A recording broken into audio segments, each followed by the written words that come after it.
Hello and welcome back to Mr. Caro Plays FM26.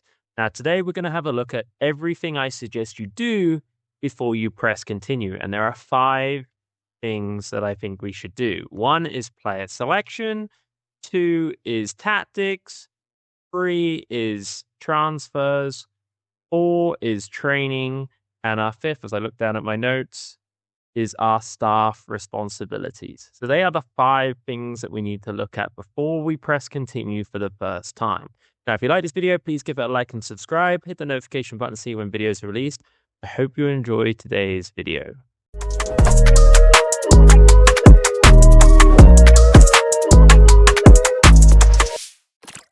Okay, so our game has loaded. Now, the first tip we're going to look at is our tactics. Now, if we go to our tactics screen, it should look a little bit like this. And it's going to ask us to choose a tactical style. Now, with each of these, you've got control possession, in-press, tiki-taka, vertical tiki-taka, wing play, route 1, fluid counterattack, direct counterattack, cantasillo, I think I pronounced that correct, and park the bus, as well as clean slate, which is basically create your own tactic or create your own style. Now, each one of these has a couple of markers underneath. I'm not going to read all of them. However, you can see that there are some thumbs up to 3 options. Now, what that means in the big scheme of things is that our assistants or our staff are recommending that this is the best tactical style for our current team. Now, this will change over time depending on players that you sign. So if you sign a lot of players that are more technical, and maybe higher fitness, maybe a game press is going to be a better option for you, or tiki-taka if they're really technical players. But initially, it is offering these options here. So if we hover over the first one, which is vertical tiki-taka, it says vertical tiki-taka aims to dominate the match through a combination of intense pressing and very patient short pressing attacking approach. The team instruction is to play narrow attack, congesting the pitch, but also creating smaller passing distances between teammates to allow for quick 1-2s and fluid attacking play. Retains possession, more combination plays, and a couple of negatives are attackers can get congested in tight spaces and requires a high level of technical ability. Now, that's what in the important bit. If you haven't got a lot of technical players, that may not be the best good idea. Now, it is suggesting that, so I guess they're saying that we do. We haven't looked at our team yet, but they're suggesting that we do. The other one is saying is route 1, which is a complete role reverse, in my personal opinion. Route 1 is suggesting aims to get the ball into the opposition half as quick as possible, not wanting to risk giving the ball away near their own box. The team instead will play long passes into attacking teammates to start attacks. Less turnovers near our own goal, puts immediate pressure on the opposition defense. A negative is less possession and reliant on physical superiority in attack. So the complete role reverse of tiki-taka, but hey, the other one is direct counter-attack. Now, it's looking to draw the opposition out to leave them vulnerable out on the break. Players will look to get the ball forward as quickly as possible on the counter in order to create chances against an unsettled defense. Draws out the opposition, attacks with speed and directness, less effective against defensive opponents, and less possession. So they are very conflicting styles, to be honest. That could mean that we've got a little bit of work to do within this team in the future. But what I think I'm going to do is I'm going to choose the vertical tiki-taka because it's kind of close to where I would play, so it works for me. Now, the next screen is going to give you a selection of different formations, in possession and out of possession. I typically just select the first one because I will play around with that formation the way it looks. So that's less important to me. And then we go to our out of possession. It's kind of the similar principle, to be honest. I'm just going to select this one. Today, we go to confirm. It brings up our tactics like so. Now, tip 2 is team selection. Now, there are kind of multiple ways of us doing this. We can go to our quick pick. We can go quick pick. And I think if we just hit that, for example, it would just pick us a team. If you're new to the game, you're not confident about how to choose a team, maybe that's the way to go. It is definitely an interesting way of doing it on FM26 because that's going to take into account out of possession as well as in possession, which some people are still getting used to. Maybe during the friendlies, during preseason, that's not a bad way to go. Personally, that's not for me, but that is definitely a recommendation if you're new to FM and you're not wanting to go in depth with that. The other option you could do, and I showed this in another video, is if you go to advice and you go to team selection. So we hit our advice next to the star there, our selection starting 11. That will also suggest you for a team. Now, both of these options are using your staff to choose this. Now, I had a comment in one of my previous videos that said, how about if your staff aren't any good? How are they choosing good teams and formations? Now, that is a very good point. However, you have to remember that your staff are at the level that you are. So if your team is not the greatest and your staff may not also be as good as maybe in a Premier League team, for example, I would say use the staff, but take what they say with a pinch of salt and certainly double check it. So don't not use it just because they might not be as good as they could be, but you definitely want to double check the information that they are telling you. So if we go ask to use our suggestors team, it's going to completely populate that out there and it's going to put that in there. So pretty similar again, this is the same people choosing the staff. Now I'm going to cancel out that again. You can also click undo, by the way, and that will get rid of all of the players. It will do if you hadn't already previously done a quick pick. But nevertheless, we're going to clear that. We're going to clear the squad. There's actually two other methods to choosing this team. One option is to click on the underneath the player and to click on here. For example, if we click pick, it's going to go like that. I don't like this because it often takes, I think it brings up another screen. No, it didn't in this case. I've seen it before. It's brought up another screen and that's really annoying. So I wouldn't necessarily recommend that.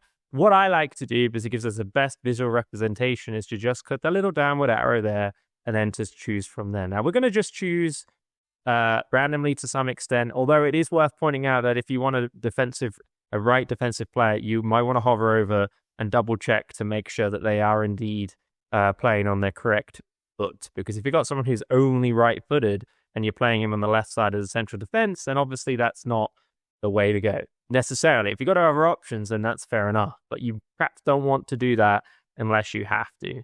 But anyway, we're going to choose our goalkeepers. We're going to choose a left back. Now, interestingly, what I would do is if you've not got a player who fits the requirements for this, I would say that you leave that blank. But so, for example, we haven't got someone who's going to play as great at a deep line playmaker or a defensive player on out of possession. I'm going to leave that blank because what we'll look to do is populate that position later on. Now, as you can see, there are going to be some players that pop up more than once. I guess when that happens, you kind of have to sum up where do you want them to play more specifically. Now, we're not going to go into that level of detail in this video. That can be a video down the road. But for example, if he is much better as a right midfielder, or we've got him playing in central midfield, but we haven't got anyone else who can play there, then obviously you're better served putting him in there and then putting someone else in that position. Kind of goes without saying, but it's worth pointing out. And it's interesting for me that it doesn't eradicate them from the list, so to speak, or at least doesn't. It does now. On actually, tell a lie. Since the updates, I believe that this section here is a lot easier to read. I don't think that was as good before the updates. Now, my Valor team actually looks pretty good. Now, it's worth pointing out that the star rating is not necessarily a sign of their ability in regards to in overall. Because if you got a 4.5 star player or 3.5 star player there, he's not Cristiano Ronaldo. He is just good for this, the Canadian Premier League and where our current team is. And in our team, he is a good player. That will get better and worse over time. I would take that with a pinch of salt. It is good use. You can use it to your advantage, but nevertheless, keep that in mind that it is not a precise science. Now, clearly we need a striker, so we're also going to leave that free. Now, this doesn't also take into potential ability. It's just tactic ability. So if we look at, for example, we go down to, let's look at, I think his name is Miles Morgan. You can see that his potential is 4.5 stars, but his current ability is 2.5 stars, and they're saying his surface to requirements. Interesting. I probably wouldn't get rid of him. Definitely play him and build him up or try to. Now, the next thing we're going to look at is staff responsibility. Now, weirdly on the new game, there are a couple ways to get there. I'm just trying to find it myself. I think it's club, staff, and then on here is our responsibilities. You can also type it in the search bar. I'm not going to do that. I'm not a big fan of the search bar. I think it takes too long to search for stuff. But nevertheless, you can do that, and maybe we'll just type it in just for argument's sake. Staff, best of my spellings. You should be able to see the responsibility, and then I believe you can click on this little link here, which brings up, and then it brings us somewhere on here to responsibilities. So that is another way of getting there. Personally, for me, I would go to club, go down the staff, and then click of it from there. That 2 ways to get to the same place, depending on how you like it. Now, I think this is better in FM26 and FM24. I believe the screen is much easier to see. So we've got our overall, which is kind of telling us what our responsibilities are. You can see that we've got 39 responsibilities. Wade Miller hopefully has 0 responsibilities, but apparently he has 8. You've got another dude, assistant manager, with 6, and your coach with 1 responsibility. Very small staff, not a huge shock for this team, but a very small staff. Now, I typically want to not do friendlies. So what I would go down to is friendlies on here, and I will hit delegate. What that will do is that will take we did a weird screen there. That will take one of the responsibilities away from me, and then I want to hit confirm to confirm that. Now, in old FMs, and I believe in this FM as well, it's important that you hit confirm. If you don't hit confirm, it doesn't do anything. So that's worth keeping into consideration. Another thing that I sometimes delegate, depending on where I'm at, is training. I typically do individual training, but general training, I tend to delegate that for time purposes. If you hit delegate again, there it's going to pick the best person they believe for that job, in typically the assistant manager. But if you knew there was a better player, better member of staff for that, you can hit this little button here, and then it will bring up, say, tell a lie. You could on the old FMs hit a little button there. Let's go back to training one more time. I think maybe there's just no one else who can do that. I think if you've got more than one member of staff who can do that, it should be a drop-down menu, and then it will delegate to that person. Interesting way of doing it. FM24 perhaps is a little bit clearer in this section, but the overall view on this is better on FM26 in my personal opinion. Now, the next section we're going to look at is training. So we're going to go down to our club again. We're going to go down to our squad even, and to our training section. Now, within here, we have just delegated our training.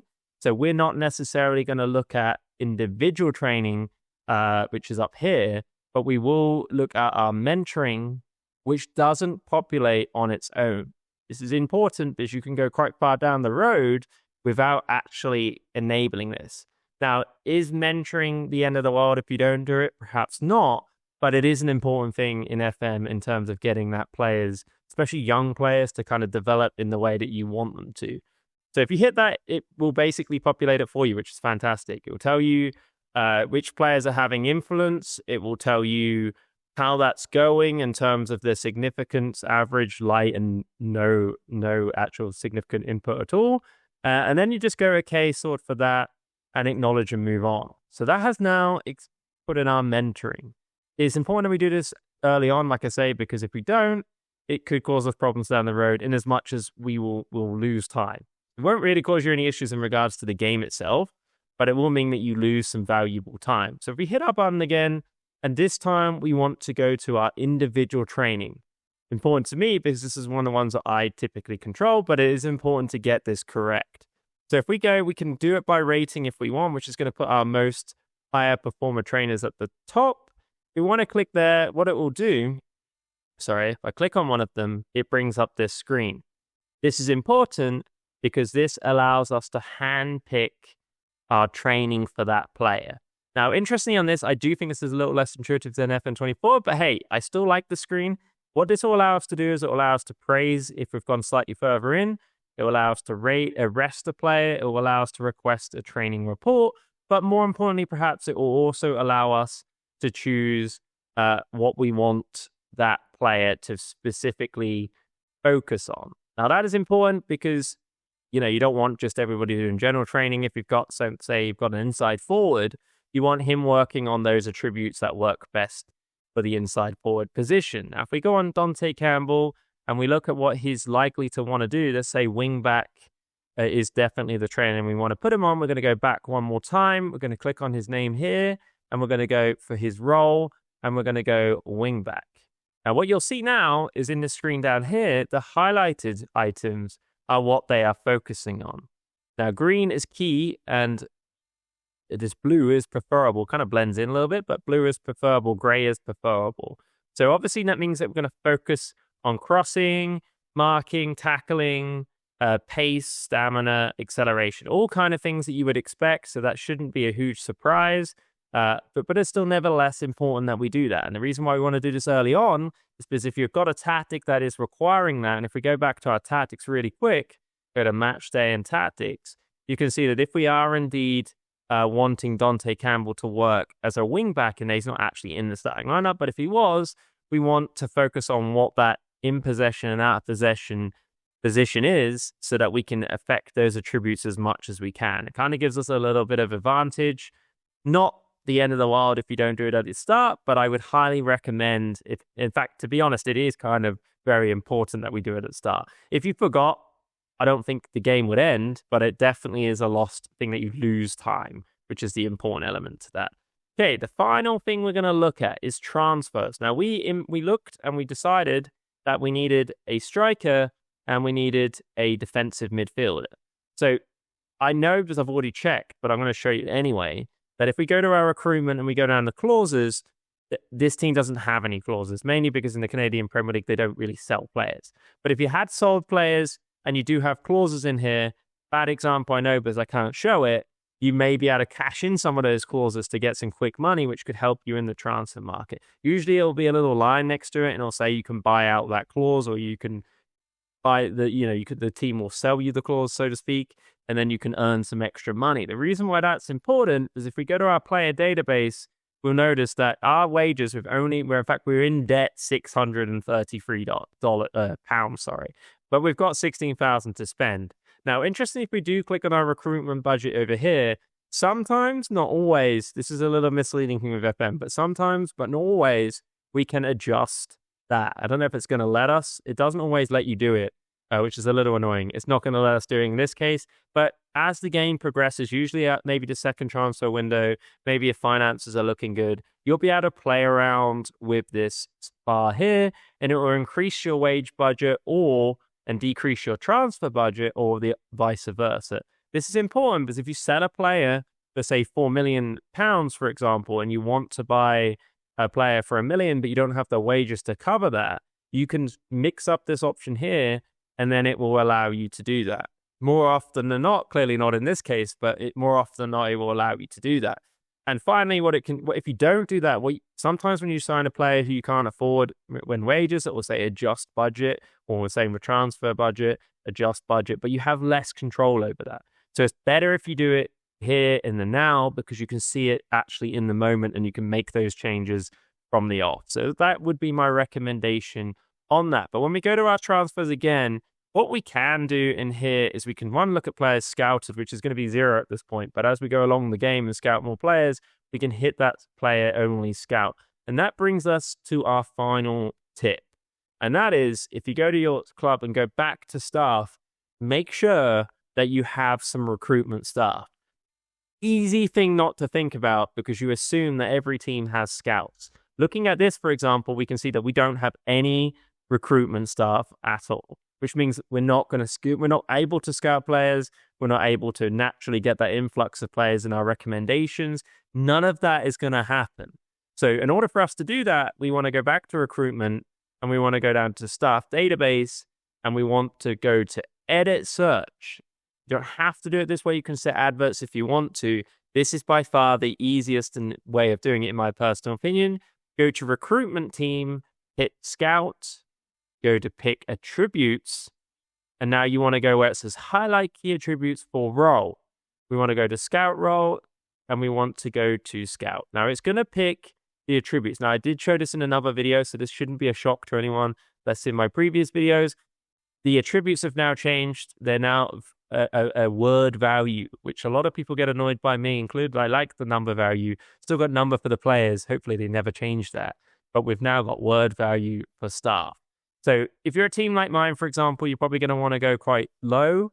So competent would be the kind of reality in there. It may still not load anyone in there. So then you have to go back to your edit search. And then what you want to do is where you've got this attributes bar is you kind of want to bring that down again. So maybe we go reasonable in there, or even unsuited in there. And then we go reasonable in here. And eventually what you'll get is you'll find some people. It may take a couple of searches in there. It could be that we just don't the league that I'm in is not necessarily going to bring up many options, but that is effectively how you would do that.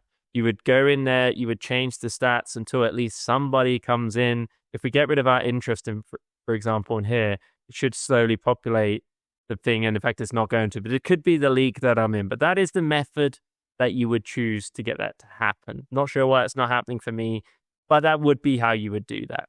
Now, if you like this video, please give it a like and subscribe. Hit the notification button to see when videos are released. Thank you and goodbye.